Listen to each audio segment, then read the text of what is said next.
కూడా పరిధిలోని సాయి ప్రియ కాలనీలో పార్కు స్థలంలో ఏర్పాటు చేసిన అక్రమ ప్రీకాస్ట్ గోడలను తొలగించాలని స్థానికులు డిమాండ్ చేశారు. కార్పొరేషన్ కమిషనర్ కార్యాలయం ముందు ధర్నా చేపట్టారు. కాలనీ వాసుల ధర్నాలో బీజేపీ, బీఆర్ఎస్ నాయకులు పాల్గొని మద్దతు తెలిపారు. కాలనీలో లేఅవుట్ ఉన్న 6 పార్కులు ఆక్రమణకు గురయ్యాయని ఆరోపించారు. వృద్ధులు, పిల్లలు మానసిక ప్రశాంతత కోసం ఉపయోగించుకునే పార్కులను ప్రభుత్వం, కార్పొరేషన్ రక్షించాల్సిన బాధ్యత తీసుకోవాలని డిమాండ్ చేశారు. పార్కు స్థలాన్ని కాపాడాలని, అక్రమదారులపై కఠిన చర్యలు తీసుకోవాలని కమిషనర్ను వారు కోరారు. తక్షణ చర్యలు తీసుకోకపోతే పెద్ద ఎత్తున ఆందోళన చేపట్టాల్సి వస్తుందని ప్రజలు హెచ్చరించారు.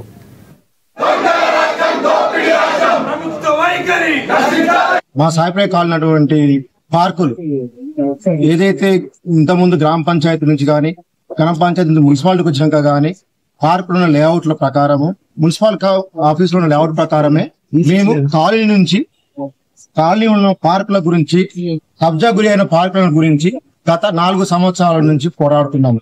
ఎప్పుడైతే మేము సాయిప్రియ కాలనీ వాస్తవంలో అయినామో అదే రోజు నుంచి ఇది ఏదైతే కబ్జా గురి అయిన వాటిని పోరాడుతున్నాము.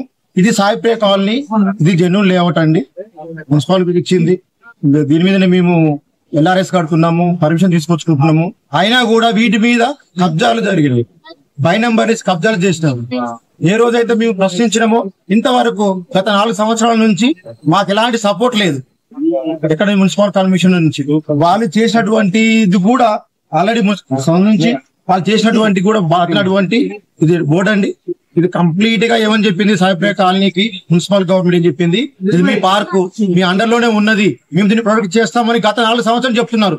ఈ రోజు గత 3 వారం రోజుల నుంచి మేము తిరుగుతున్నా కూడా ఎలాంటి స్పందన లేకుండా ఈ రోజు కబ్జా కోరల నుంచి నార్మల్ గా మా సాయిప్రియ కాలనటువంటి పార్కులు ఏదైతే ఇంతకుముందు గ్రామ పంచాయతీ నుంచి కానీ, గ్రామ పంచాయతీ నుంచి మున్సిపాలిటీకి వచ్చినాక కానీ సర్క్యులర్స్ పర్మిషన్స్ క్యాన్సిల్ అయిపోయారు, బిల్డింగ్ పర్మిషన్ క్యాన్సిల్ అయిపోయి కూడా ఆ సర్క్యులర్స్ క్లియర్గా ఉన్నాయి. లేఅవుట్ ప్రకారం కూడా అది ఒక పార్కు.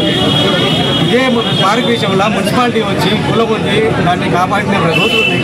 మరి ఈరోజు ఎందుకు అక్రమ కట్టడాలు జరుగుతుంటే నిర్లక్ష్యం వహిస్తున్నారని మాకు ఇంకా అర్థం కాని విషయము. మరి వాళ్ళు తీసుకొని వాళ్ళు బోర్డులు నాటి క్లియర్గా ప్లాట్లో ఇది పార్క్ స్థలము అని మున్సిపాలిటీ చెందని క్లియర్గా మెన్షన్ చేసి వాళ్ళంతా వాళ్ళే మెన్షన్ చేసిన పార్కుని ఈరోజు అక్రమదారులకి, కబ్జాదారులకి అప్పగిస్తున్న వేళ మాకందరికీ గమనార్హంగా ఉంది. మరి దీని మీద మీడియా తరపుల మిత్రుల నుంచి ఒకటే విజ్ఞప్తి, ప్రభుత్వం మీద, అధికారుల మీద మీరు ఫోకస్ చేయండి. కొంచెం ఇంత నిర్లక్ష్యం వహిస్తే కాలనీ ప్రజలు ఏం కావాలి, కాలనీ పార్కులు ఏం కావాలి? ఒక్క పార్క్ లేకపోతే ఇంత 2500 ప్లాట్లు ఉన్న పార్కులు, ఒక్క పార్క్ 2500 ప్లాట్లు ఉన్న పార్కులు ఒక్క పార్క్ లేకపోతే రేపు ఎక్కడ కూర్చొని ఎక్కడ ఆడుకుంటారు, వృద్ధాప్యంలో ఎక్కడ ఉంటారు, ఏ ప్రయోజనాలు ఉంటాయి? ఒకసారి మీరైనా అధికారుల దృష్టికి తీసుకెళ్ళాలని మా కాలనీ వాళ్ళు. సర్క్యులర్స్ పర్మిషన్స్ క్యాన్సిల్ అయిపోయారు, బిల్డింగ్ పర్మిషన్ క్యాన్సిల్ అయిపోయి కూడా